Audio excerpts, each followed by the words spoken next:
Yo, we back at it with another video.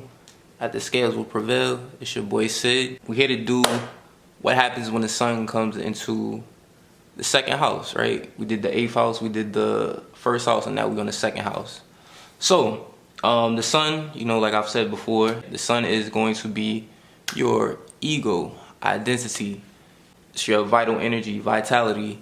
It could be like the role you play because it rules over Leo. Leo's the entertainer, so this is like the role that we're playing. Sometimes, it could be seen as like the avatar almost, if I wanted to throw in another word. Yeah, self-expression, it's our self, things of this nature. I've said before, but this is also a representation of your father in terms of the area to where he was actually centered around. And when we talk about this second house now, let's break down that. So second house is your values, it's your self-esteem, self-worth, it's your possessions, it's how you make money, right?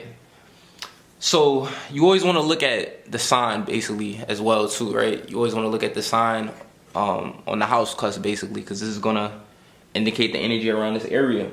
But being that the sun is coming into the second house, you want to include this. Any planets basically in the houses, you want to include it as they flavor the houses, right?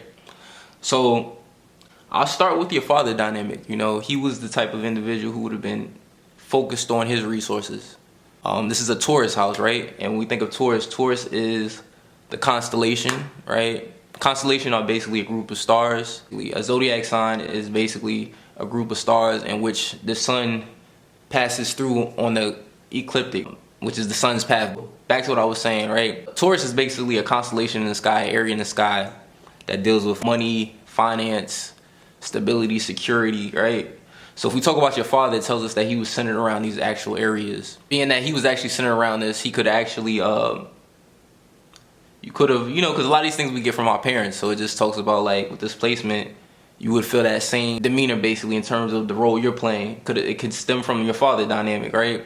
So you're also someone who's about your stability, who's about your resources, your paper. I like to also consider this like similar to having a sun in Taurus, and also similar to having Leo on the second house, right? Because this is the area where you're shining at.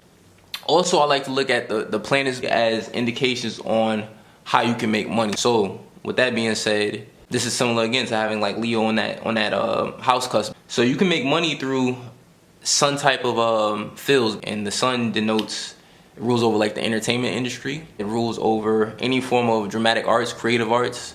So this can be acting, singing, dancing. Sun actually rules over children as well. Any form of speculation. The sun and Leo also deal with the 5th house. The 5th house can tell you about speculation.